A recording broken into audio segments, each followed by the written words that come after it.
అంటే నాకు నిన్నటి దాకా తెలీదు అసలు ఇలాంటి ఒక ఇన్సిడెంట్ జరిగిందని. అంటే నేను 4 డేస్‌గా హైదరాబాద్‌లో ఉన్నా. అసలు నేను టీవీ చూడలేదు. అదే ఇన్‌స్టాలో చాలా మెసేజెస్ వచ్చినాయి నాకు. ఏంటి మీరు రియాక్ట్ అవ్వట్లేదు, మీరేం మాట్లాడట్లేదు ఏంటి అని. So called influencers like Ambani వెడ్డింగ్‌కైతే మీరు అన్ని వీడియోస్ చేశారు. ఇంత పెద్ద విషయం జరిగితే ఏం చేయట్లేదు ఏంటా అని వచ్చింది. కరెక్టే కదా అది. అప్పుడే నేను చూసుకున్నా. అసలు ఏదో జరిగిందని తెలుసు కానీ ఏం జరిగిందో తెలీదు. ఎవరెవరు షేర్ చేస్తున్నా నేను కూడా రీస్టోరీ పెట్టాను కానీ అసలు ఏంటని నేను చూడలేదు. అంత టైం కూడా లేదు.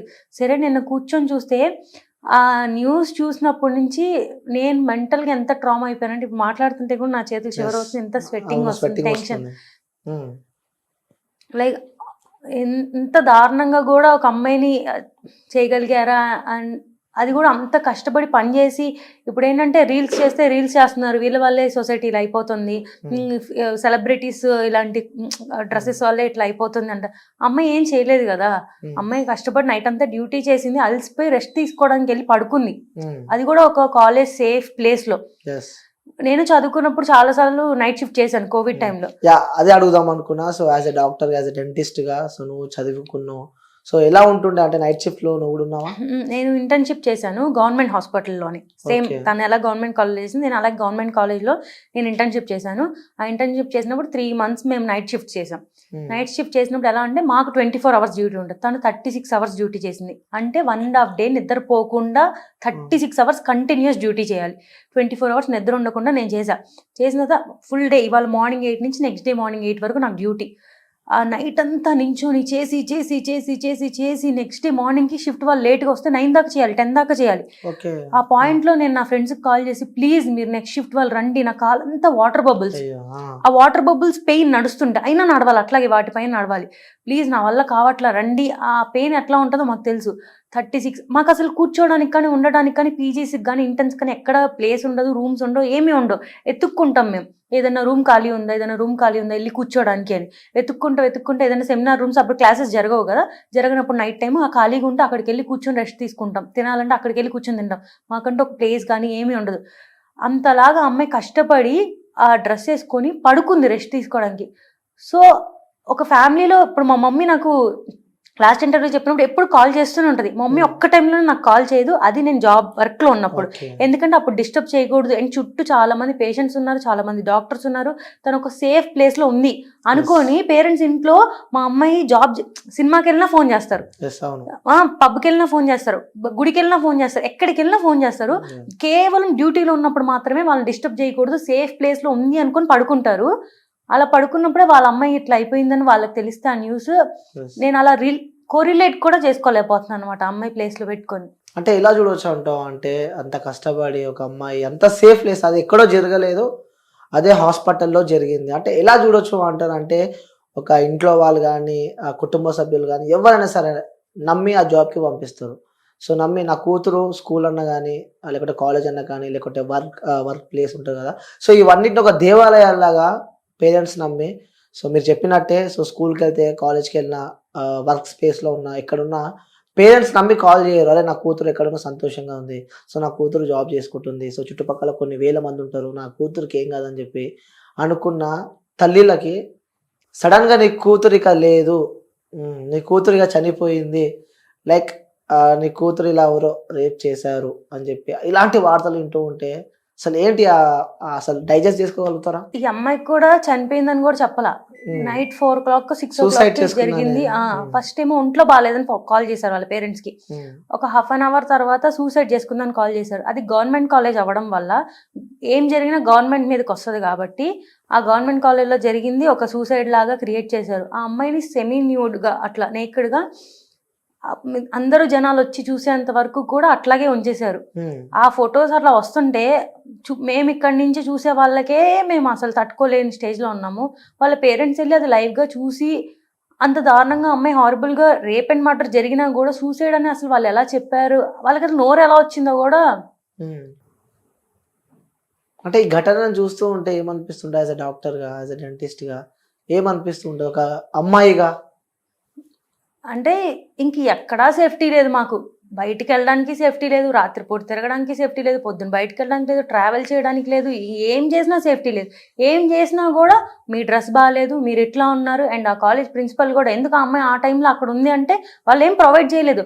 ఆఖరికి చేసిన వాడికి కూడా అక్కడ ఒక ఉంది ఉండడానికి ప్లేస్, కానీ అక్కడ చదువుతున్న డాక్టర్కి ఆ ఇంటర్న్ చేసే అమ్మాయికి ప్లేస్ లేదు ఉండడానికి. అందుకే ఆ అమ్మాయి అక్కడ ఉంది.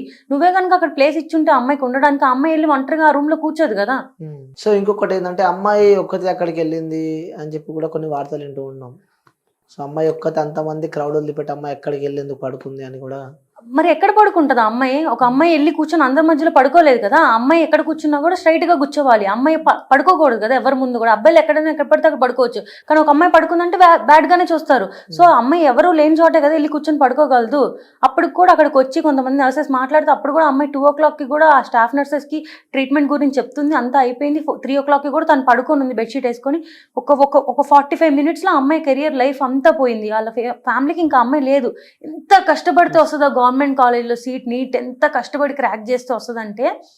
ప్రైవేట్ కాలేజ్లో కూడా ఫీజులు కట్టి జాయిన్ అవుతారు, కానీ ఒక గవర్నమెంట్ కాలేజ్లో సీట్ తెచ్చుకోవాలంటే అమ్మాయి ఎన్నో డేస్ కష్టపడి 31 years అయినా అమ్మాయి ఇంకా చదువుకుంటానే ఉంది. ఇంకా సంపాదించడం కూడా స్టార్ట్ చేయలే.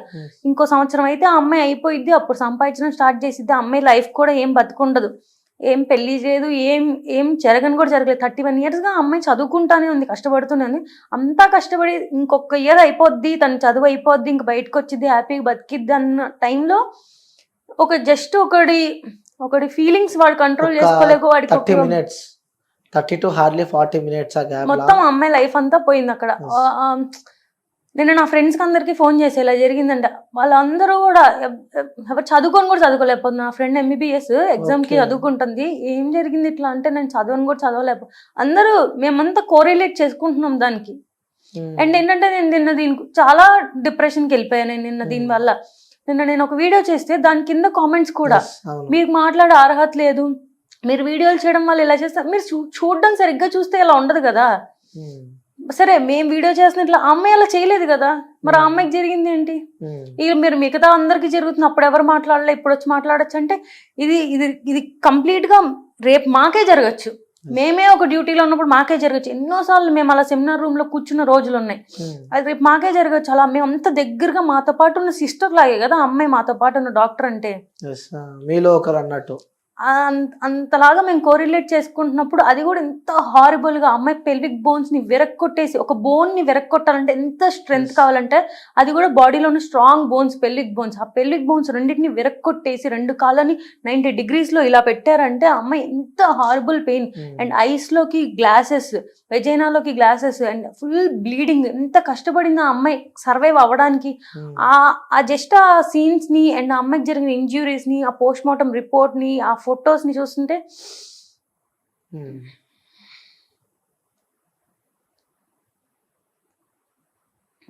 అంటే అదే ఫీల్డ్ లో మీరు ఉన్నారు కాబట్టి సో ఆ ఇమాజినేషన్ చేసుకోలేకపోతున్నారు, రైట్?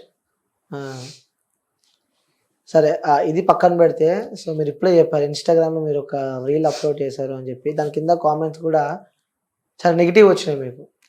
నువ్వు పాజిటివ్ గా వీడియో చేసినా నెగటివ్ కామెంట్స్ అందరు అబ్బాయిలు చేశారని అసలు ఎవ్వరూ చెప్పరు. Not all men, but men. అబ్బాయిలే కదా చేస్తుంది, కానీ అందరూ కాదు.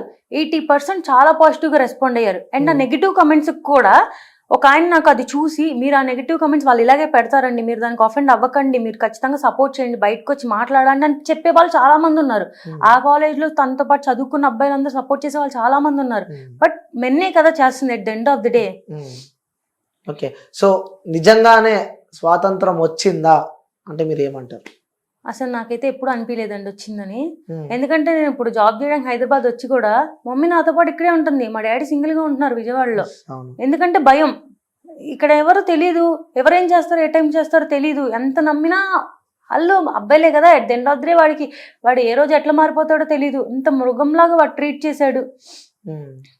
అసలు ఎక్కడ అంత ఫ్రీడమ్, అంత ఇండిపెండెన్స్ వస్తే మా పేరెంట్స్ వచ్చి నాతో పాటు ఉండి వర్క్ తీసుకెళ్లాల్సినంత అవసరం లేదు. ఒక వర్క్కి వెళ్ళడానికి కూడా వాళ్ళు తోడొచ్చి తీసుకెళ్తున్నారు అంటే ఎంత దారుణమైన స్టేట్ లో మనం ఉన్నామని చూసుకోవాలి. ఈ ఇంటర్వ్యూకి వస్తున్నప్పుడు కూడా జాగ్రత్త అమ్మ, ఎవరికో అమ్మాయికి ఎలా జరిగిందంట అని చెప్పి పంపించారు నన్ను. అలాంటి పరిస్థితిలో మనం ఉన్నామంట. సో నిజంగా ఆ స్వాతంత్రం వచ్చింది, రావాలి అంటే ఇలా జరుగుతూనే వస్తుంది అంటే ఎలా ఉండాలని కోరుకుంటున్నారు మీరు? ఇప్పుడు మాకు యాక్చువల్గా అందరూ ఇప్పుడు ఫైట్ చేస్తుంది. ఇప్పుడు ఎంత చేసినా ఆ అమ్మాయి పెయిన్ని ఎవరు వెనక్కి తీసుకురాలేరు. ఆ అమ్మాయి ఏం చేయలేం, అంత ట్రామా అయింది. అట్లీస్ట్ తను ఇంత కష్టపడి ఇలా ఇంత జరిగినందుకైనా కూడా ఇప్పటికైనా ఒక యాక్ట్ తీసుకురావాలి డాక్టర్స్ కోసం. ఎందుకంటే మేము చాలా దగ్గరగా ఉంటాం పేషెంట్స్కి ఎప్పుడు కూడా. వాళ్ళకి ఒక బ్యాడ్ న్యూస్ చెప్పాలన్నా, గుడ్ న్యూస్ చెప్పాలన్నా మేము వాళ్ళకి డైరెక్ట్ కాంటాక్ట్లో ఉంటాం. వాళ్ళు ఎలా రియాక్ట్ అవుతారో తెలీదు. ఇంత ఈజీగా నిన్న మొన్న కూడా చెన్నైలో, కోయంబత్తూరులో కూడా ఒక డాక్టర్ మీద నేకెడ్ గా వచ్చేసి వాడు రేప్ చేస్తానని మొలెస్టేషన్ చేశాడు. అండ్ నిన్న ఈ ఇన్సిడెంట్ జరిగింది కదా, ఈ ఇన్సిడెంట్ కి ప్రొటెస్ట్ చేయడానికి వెళ్ళిన ఒక అమ్మాయి రిటర్న్ అవుతుంటే తన హోమ్ కి తనని చేశారు. ఈ ఇన్సిడెంట్ కి సపోర్ట్ చేయడానికి వెళ్ళిన అమ్మాయిని ఇంకా అసలు ఎక్కడికి పంపిస్తారు అమ్మాయిల్ని? అమ్మాయిలంటే మీరు ఎట్లా, ఇదే అబ్బాయి జిమ్కి వెళ్తే జిమ్ లో షర్ట్ తీసేసి కండలు చూపించి ఫొటోస్ పెట్టుకోవచ్చు, తను బీచ్ లో మంచిగా రీల్స్ చేయొచ్చు. కానీ అమ్మాయి ఏమీ చేయకూడదు. అమ్మాయి అంటేనే ఇంక ఇట్లాగే ఉండాలి. ఇలా ఉండకపోతే మేము చేస్తాం. అలా మీరు ఇలా ఉన్నారు కాబట్టి మీరు చేస్తాం అంటే ఇప్పుడు మాకు నచ్చినట్టు మేము ఉంటే మీరు చేసేస్తాం. అంటే అబ్బాయిలని రెచ్చగొట్టేదే అమ్మాయిలు అని అంటున్నారు. అంటే వాళ్ళు కరెక్ట్ రెడీ అయ్యి కరెక్ట్ ఉంటే ఎందుకు చేశారు, ఫీలింగ్స్ ఎందుకు వస్తాయి అని చెప్పి కూడా కొంతమంది అంటూ ఉన్నారు. మీకు తెలుసా, అబ్బాయిల కన్నా అమ్మాయిలకి ఎక్కువ ఫీలింగ్స్ ఉంటాయి. యాజ్ ఆఫ్ సైంటిఫిక్ రీసెర్చ్ అబ్బాయిలకి ఒక 20% ఫీలింగ్స్ ఉంటాయి, అమ్మాయిలకి 50% ఫీలింగ్స్ ఉంటాయి. వాళ్ళు ఎవరు ఇట్లా చేయట్లేదు కదా. ఇంకా మీరు సెమీ నేకెడ్ గా బయట తిరుగుతారు, షార్ట్స్ వేసుకొని తిరుగుతారు, అలా అమ్మాయిలు చేయకూడదు. అంటే మీకు మాత్రమే సమ్మరు, మీకు మాత్రమే గాలాడదు, వాళ్ళకి మాత్రం ఆ రోజు కూడా బుర్కా వేసుకొని తిరగాలి. ఏం చెప్తారు మరి అలా అనుకున్న వాళ్ళకి ఏం చెప్తారు మీరు? అంటే మీరు ఇట్లా ఉండండి, మీరు చున్నీ వేసుకొని తిరగండి, మీరు బయటకు వెళ్ళొద్దు నైట్ పూట, మీరు అబ్బాయిలు ఇలాగే ఉంటారు, వాళ్ళు ఇలాగే చూస్తారుగా అని అమ్మాయిలకి చెప్తూ ఉంటారు కదా. అలా సేమ్ పేరెంట్స్ అబ్బాయిలకు కూడా చెప్పాలి. అమ్మాయిలు అన్నాక అలా బట్టలు వేసుకుంటారు, అమ్మాయిలు అన్నాక బయట తిరుగుతారు, వాళ్ళు మనుషులే, మీతో పాటు పుట్టిన ఆపోజిట్ జెండర్ అంతే. సో మీరు అందరూ కూడా వాళ్ళు మీ మదర్ని ఎట్లా చూస్తున్నారో అట్లాగే మీరు చూడండి. చిన్నప్పటి నుంచి పెంచి పెడితే అప్పుడు వాళ్ళు అలా చూడడం మానేస్తారు. వాళ్ళు ఎప్పుడైతే అలా చూడడం మానేస్తారో సొసైటీ అంతా బాగుపడింది. ఓకే, సో నిజంగా ఈ ఘటనకు సంబంధించి చిన్న ఉన్నప్పటి నుంచి ఆ పాపను పెంచి పెద్ద చేసి ఇంకొక 1 year అయితే ఆ పాప ఈ స్టడీస్ అయిపోద్ది, సో నెక్స్ట్ జాబ్, సో తను ఒక డాక్టర్ అవుతారంటే ఒక కన్న తండ్రికి ఉంటుంది కదా, సో నా కూతురు డాక్టర్ కావాలి, సో నా కూతురు ఇంజనీర్ కావాలి, నా కూతురు పోలీస్ కావాలని చెప్పి, సో అంటే ఫుడ్ నోరు దాకా పెట్టి తిందామన్న స్పేస్లో ఆ ఫుడ్ నోరు కాకుండా కింద పడిపోతే ఎంత బాధ ఉంటుందో. సో చిన్న ఉన్నప్పటి నుంచి కష్టపడి పెంచి ఆ పాప ఒక స్టేజ్ వచ్చిన తర్వాత నిజంగా ఆ కన్నా తల్లిదండ్రులకి ఆ ఆవేదన ఉంటుంది కదా, సో అది వర్ణించలేనిదని చెప్పుకోవచ్చు. సో ఆ పేరెంట్స్ని చూస్తూ ఉంటే నిజంగా ఫస్ట్ వాళ్ళ నాన్నని తీసుకెళ్ళి డెడ్ బాడీ చూపిస్తే నిజంగా ఎలా అసలు డైజెస్ట్ చేసుకోగలడా? ఎందుకంటే ఒక అమ్మాయికి అమ్మ బాండింగ్ కన్నా నాన్న బాండింగ్ ఇంకెక్కువ ఉంటుంది. సో అమ్మ కన్నా నాన్న ప్రేమ ఎక్కువ ఉంటుంది. సో డైజెస్ట్ చేసుకోగలుగుతారా అసలు? అది ఈ ఫీల్డ్ లో చాలా కాస్ట్లీ, మెడికల్ ఫీల్డ్ చాలా కాస్ట్లీ, చాలా కష్టం కూడా చదవడం. మా డాడీ కూడా చెప్తాడు సిల్లీ రీజన్స్, నీకు మ్యాథ్స్లో 9 points వచ్చినాయి, ఫెయిల్ అయిపోతావు, ఎంపీసీ చదివితాను, బైపీసీ చేర్పించాను, నేను డాక్టర్ చేయాలి అని. వాళ్ళు చాలా హోప్స్ పెట్టుకుంటారు. ఈ సొసైటీలో చాలా మంది అమ్మాయిలు చదువుకోకుండా పెళ్లి చేసుకొని సెటిల్ అయిపోయిన వాళ్ళు చాలా మంది ఉన్నారు. అంతమందిలో 30 years వచ్చినా కూడా పెళ్లి చేయకుండా చుట్టూ ఉన్న సొసైటీ పెళ్లి చేయవా అని అడిగినా కూడా లేదు, మా అమ్మాయి అంటూ నిలబడాలి, తను చదువుకొని ఒక డాక్టర్ అవ్వాలి అని చాలా కష్టపడి వాళ్ళు డబ్బులు లేకపోయినా కూడా పెట్టి చదివిస్తారు. ఎందుకంటే అమ్మాయి పేరు, రేపంటే అమ్మాయి కాళ్ళ మీద నిలబడాలి, వాళ్ళని చూసుకోవాలి అని చాలా కష్టపడి పెంచుతారు. అంత కష్టపడి చేసిన తర్వాత మా డాడీ కూడా చెప్తాడు, వీళ్ళమ్మ ఈ ఫీల్డ్ బాగా చదువుకో, డాక్టర్ అవ్వాలి, నువ్వు అంత కష్టపడి చేస్తారు. నేను జస్ట్ నాకు హెల్త్ బాగోకపోతేనే వాళ్ళు ఎంత సఫర్ అయ్యారో నాకు తెలుసు. వాళ్ళ డాడీ అలా అయిపోయిన తర్వాత అమ్మాయికి అసలు వాళ్ళు ఇంట్లో చిన్న జ్వరం వస్తేనే తట్టుకోలేరు చిన్నపిల్లలుగా. సో కూతురు ఎంత హైట్స్కి ఎదిగినా కన్న తండ్రికి మాత్రం చిన్న పాపనే. సో ఫీవర్ వచ్చినా తట్టుకోలేను ఆ తండ్రి. నిజంగా ఆ తండ్రిని తలుచుకుంటుంటే అసలు లిటరల్లీ సో మనకే అసలు అర్థం అంత జరిగి వాళ్ళు అంత బాధలో ఉన్నా కూడా ఇంకా ఆ అమ్మాయి తప్పని చెప్పిన మాటలు వింటుంటే ఇంకా యానిమల్ బిహేవియర్ చూపిస్తున్నారు ఇంకా కొంతమంది మనుషులు. ఇంకా ఈ వీడియో కింద కూడా ఎంతమంది కామెంట్స్ పెడతారో, యాక్చువల్గా ఇలా కామెంట్స్ పెట్టే వాళ్ళే రేపు అవుతారని నా ఫీలింగ్. 100% అది అక్కనో చెల్లనో ఉంటది కదా, సో వాళ్ళకి ఇలానే జరిగితే వాళ్ళు అలానే రియాక్ట్ అవుతారేమో అని చెప్పి అనుకోవాలి. వాళ్ళ అక్కల్ని చెల్లెల్ని కూడా కదా ఇప్పుడు అంతా. అది కూడా అలాంటి సమాజంలో మనం ఉన్నాం. నిజంగా సిగ్గుపడాలి మనం ఇలాంటి సమాజంలో మనం ఉన్నందుకు. సో అంటూ ఉన్న పొద్దున్న లేస్తే అక్క చెల్లె అని చెప్పి ఆ ఆప్యాయతలు ఆ ప్రేమలు అప్పుడు ఎలా ఉండే జనరేషన్, సో ఇప్పుడు ప్రజెంట్ ఎలా నడుస్తుంది. సో అంటే ఇల్లీగల్ అఫైర్స్, లైక్ అన్న లేడు, చెల్లె లేదు, అక్క లేదు, వదిన లేదు, అడ్డగోలుగా లైక్ యానిమల్స్ లా బిహేవ్ చేసే సమాజంలో మనం బతుకుతున్నాము. సో యాజ్ అ డాక్టర్గా చివరిగా ఈ సమాజానికి నువ్వు ఏ మెసేజ్ ఇద్దాం అనుకుంటున్నావు? నేను ఇంత కోరిలేట్ చేసుకోవడం వల్ల ఇప్పుడైతే జస్టిస్ ఆ అమ్మాయికి ఖచ్చితంగా కావాలి. ఇదైతే కంప్లీట్గా ఒక ఇండివిజువల్ చేసిన మర్డర్ అయితే కాదు, ఇది ఒక గ్రూప్ రేప్ మర్డర్, అది కన్ఫర్మ్గా అందరికీ తెలుసు. సో ఖచ్చితంగా ఆ అమ్మాయికి జస్టిస్ అనేది జరగాలి. వాళ్ళు ఎంత పెద్దవాళ్ళైనా కూడా. అండ్ ఆ సీఎం కూడా ఎంత సింపుల్గా ఈ విషయాన్ని చాలా సిల్లీగా మాట్లాడారు. పెద్దవాళ్ళందరూ బయటకు వచ్చి సో దీనికంటే ఒక కొంతమంది చెప్తున్నారు అమ్మాయిలు, కొంతమంది ఉన్నారు నిజంగానే పాపం అబ్బాయిలు ఏం చేయకుండానే ఇలా బ్లాక్మెయిల్ చేయడం, నువ్వు నన్ను ఏదో చేసావు అని చెప్పి నేను నీ మీద కేసేస్తాను, ఇలా బ్లాక్మెయిల్ చేయడం. అలాంటి వాటికి మనం ఏం చేయాలో నాకు అంత రూల్స్ నాకు తెలియదు. బట్ ఇది క్లియర్గా ఆ అమ్మాయి రేప్ అండ్ మర్డర్ చేశాడు, నువ్వు ఏం కావాలంటే అది చేసుకో అని చెప్తున్న వాడిని కూడా ఇంకా పోలీస్ స్టేషన్లో పెట్టి నేను చేశానని చెప్తున్నాడు కదా, నేను చేశాను, నేను ఏం చేస్తారో చేసుకోండి అని ట్విట్టర్లో ట్వీట్స్ పెడుతున్నాడు. అలాంటి వాడిని ఇంకా బతికిచ్చి ఫుడ్ పెట్టి వాడిని కూర్చోబెట్టి మేపుతున్నారు కదా. సో ఇప్పుడు ఇంకా విక్టిమ్ ఉన్నాడు, వాడు ఇంకా తెలియలేదు, తను ఏం తప్పు చేయలేదు, చేశాడు లేదో తెలియదు, అలాంటి పక్కన పెట్టండి. సో ఇది యూజ్ చేసుకుంటున్నారు అమ్మాయిలను కాదు, ఇది రియల్ గా జరిగింది, వాడు చేశాడు, అది కన్ఫర్మ్ అయ్యింది అన్నప్పుడు కూడా ఇంకా వాడిని రోడ్ మీద పెట్టి తిప్పుతున్నారు కదా. సో ఎంత సీరియస్ గా ఉండాలంటే ఇలా చేస్తే అమ్మో ఇది ఇవాళ మన ఫీలింగ్స్ ని కంట్రోల్ చేసుకోలేక నేను ఇప్పుడు కామంతో ఏదైనా చేసేస్తాను, ఇప్పుడు ఇది చేసేసిన తర్వాత జరిగే కాన్సిక్వెన్సెస్ వాడిని ఎంత దారుణంగా ఉంటది అని భయపడి వాడు ఆ రోజు అది చేయకుండా వెనక్కి వెళ్ళిపోయేలాంటి రూల్స్ వస్తే తప్ప ఇది ఎప్పటికీ మారదు. ఇంకెప్పటికీ మేము మా పేరెంట్స్ ని పెట్టుకునే తిరుగుతూ ఉండాలి, మాకంటూ ఒక ప్రొటెక్షన్ ఉండదు. రేపు అమ్మాయిల్ని కూడా మేము బయటకు వెళ్ళాలంటే రేపు నీ హస్బెండ్ వెళ్ళు, రేపు పెళ్ళయ్యాక నువ్వు వెళ్ళు, ఇప్పుడైతే నువ్వు వెళ్ళొద్దు, వాడంతే, నువ్వేమైనా ఉంటే ముందు చేసుకో, ఇప్పుడు కాదు.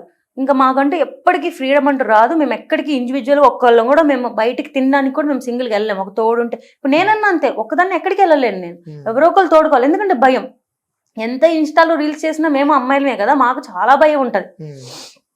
ఇంకెక్కువ ఇన్స్టా ఇన్ఫ్లుయెన్సర్స్ కే ఉంటుంది అనుకోవచ్చా భయం? ఏమో నాకైతే. మీరు ఒక ఇన్స్టా ఇన్ఫ్లుయెన్సర్ కదా, రీల్స్ చేస్తూ ఉంటారు, సో ఫాలోవర్స్ ఎక్కువ మంది ఉంటారు, భయం వేస్తుందా మరి? నేను ఒకటి చెప్పాలనుకున్నా, ఇప్పుడు రీల్స్ చేయడం వల్ల మీరు క్రాప్ టాప్స్ అవి వేసుకోవడం వల్లే ఇలా జరుగుతుంది అంటారు. మరి చాలా మూవీస్లో గురించి హీరో అంత ఫైటింగ్ చేస్తాడు కదా, లాస్ట్లో గెలుస్తాడు, అందరి మీద ఫైర్ అవుతాడు. ఆ సినిమాలో హీరోయిన్ కూడా సాంగ్స్లో మామూలు చిన్న డ్రెస్ వేసుకునే కదా డాన్సులు ఉంటాయి. మీకు ఇష్టమైన హీరో మూవీలో హీరోయిన్ ఫస్ట్ అంతా మంచిగా, నేను రాంగ్ అనట్లేదు, తన వే ఆఫ్ డ్రెస్సింగ్ అది వేసుకొని మంచిగా చేస్తుంది, లాస్ట్లో వేరే అమ్మాయిని ఏమన్నా తనకి సపోర్ట్ చేస్తారు, అంతా బాగుంది. వాళ్ళు చేసింది ఏది అంతా కరెక్టే, అదేమి న్యూడిటీ కాదు, అది ఏమి ఎవరిని ప్రేరేపించదు. బట్ ఇన్స్టాలో ఒక అమ్మాయి 30 seconds రీల్ చేస్తే మాత్రం మీరు ఫీలింగ్స్ ని కంట్రోల్ చేసుకోలేకపోతున్నారు. అంటే ఒక 30 seconds రీల్ చేసి మీ ఫీలింగ్స్ తట్టుకోలేకపోతున్నారు అంటే మీరు కంపారిజన్ చేసుకుంటున్నారా ఇట్లా హీరోయిన్ తో కానీ వాళ్ళతో? అంటే ఇప్పుడు ఒక హీరోయిన్ తన వర్క్ అది, అంటే ఇప్పుడు 30 seconds మా ఫోన్ లో మేము మాకు నచ్చిన డ్రెస్ వేసుకుని రీల్ చేస్తే మిస్టేక్. బట్ ఒక కెమెరా ముందు ఒక 100 of people ముందు హీరోయిన్ సమ్ చిన్న dress and some sleeveless top వేసుకొని వాళ్ళ వర్క్ అది, వాళ్ళ ఇష్టం అది, వాళ్ళు నచ్చి వాళ్ళు హీరోయిన్ గా వెళ్ళారు, వాళ్ళ వర్క్ అది. వాళ్ళు చేస్తున్నప్పుడు ఎలా అయితే మిస్టేక్ కాదు, అదంతా మీరు ఫ్యాన్స్ అని వాళ్ళమ్మ బాగుంది హీరోయిన్ ఈ డ్రెస్ అన్న. మరి మేము 30 seconds మా అంటే ఏంటి, చిన్న ఫీల్డ్ నుంచి చేసే వాళ్ళు చేస్తే మిస్టేక్, పెద్ద స్క్రీన్ మీద చేస్తే కరెక్ట్. ఓకే, సో మీరు చేసేది కూడా కరెక్టే అంటున్నారు? మేము చేసేది అయితే కంప్లీట్ కరెక్టే అండి, ఎలాంటి మిస్టేక్ లేదు. ఓకే, సో మొత్తానికి అయితే మీరు చేసే కరెక్టే అంటారు? మేమేం న్యూడ్ షోస్ చేయట్లేదు, పార్న్ ఎంకరేజ్ చేయట్లేదు, మేమేం చేయట్లేదు. అంటే ఇంకా అదే నేను లాస్ట్ ఇంటర్వ్యూలో కూడా చెప్పాను కదా, ఇంకా డాన్స్ వేస్తేనే తప్పు అంటే అది మీ చూపు తప్పు, మీ పేరెంట్స్ తప్పు, మీరు బతుకుతున్నారు తప్పు, మీరు చచ్చిపోతే బెస్ట్ అని నా ఫీలింగ్. అలా చెప్తారు వాళ్ళకి, ఎవరైనా అలా అనుకుంటే అలా చెప్తారు అంతే. అబ్బాయి అయితే ఎగిరి ఫ్లిప్ ఫ్లాప్స్ చేసేసి పైనుంచి కిందకి దూకేసి డాన్స్ చేసేయచ్చు. అమ్మాయి వాడికేం ఆర్గన్స్ ఉండవు కాబట్టి అవేం జంప్ అవ్వవు. అమ్మాయి మాత్రం సేమ్ ఫ్లిప్ ఫ్లాప్స్ చేస్తే మిస్టేక్ అయిపోద్దా? అమ్మాయికి ఇష్టం ఉండదా డాన్స్ చేయడం? చూసే కళ్ళు తప్ప అంటాం. ఆబ్వియస్ గా ఆ అమ్మాయిని కూడా ప్రతిదీ ఒక సెక్షువల్ ఆర్గన్ గానే చూస్తే అది ఎప్పటికీ మిస్టేకే. అమ్మాయి కూడా మనిషి, అమ్మాయి నార్మల్ మనిషి, ఆ దేవుడు ఇచ్చిన వరం, అది బాడీ షేప్ అనేది చూస్తే ఎవరికి అలా బుద్ధి పుట్టదు. ఓకే, సో నిజంగా ఆ అమ్మాయికి అయితే న్యాయం జరగాలని చెప్పి మీరు కోరుకుంటున్నారు? ఆ అమ్మాయికి జస్టిస్ జరగాలి అండ్ డాక్టర్స్ కి ప్రొటెక్షన్ గా యాక్ట్ రావాలి. ఖచ్చితంగా పెద్దవాళ్ళందరూ వచ్చి దీని గురించి మాట్లాడాలి. ఇన్ని రోజులుగా ఫైట్ చేస్తున్నారు డాక్టర్స్, ఐడిఏ వాళ్ళు, ఐఎంఏ వాళ్ళు, ఇంతమంది సపోర్ట్ చేసిన, ఎంతమంది కష్టపడుతున్నా కూడా ఇప్పటికే ఆ యాక్ట్ రాలేదు. ఎప్పటికి వచ్చిద్దో కూడా తెలియదు. ఇంత వైలెన్స్ జరుగుతుంది, ఇంతమంది డాక్టర్స్ కి హామ్ అవుతుంది అన్నప్పుడైనా ఇప్పటికైనా ఆ యాక్ట్ రావాలనే అందరు ఫైట్ చేస్తున్నారు. ఓకే, సో నిజంగా అది చాలా బాధాకరమైన విషయం. సో అది మనం అమ్మాయిని అయితే తీసుకురాలేము, కానీ ఇంకో అమ్మాయికి అలా జరగకుండా చూసుకున్న బాధ్యత ఈ సమాజం పైన ఉంది. ముఖ్యంగా గవర్నమెంట్ కూడా దీనికి సంబంధించి ఆలోచించి వీళ్ళకి డాక్టర్స్ కూడా తగిన న్యాయం చేస్తారు. ఆ ఫ్యామిలీ, ఆ కుటుంబాన్ని ఆదుకుంటారని చెప్పి మనస్ఫూర్తిగా కోరుకుంటున్నా.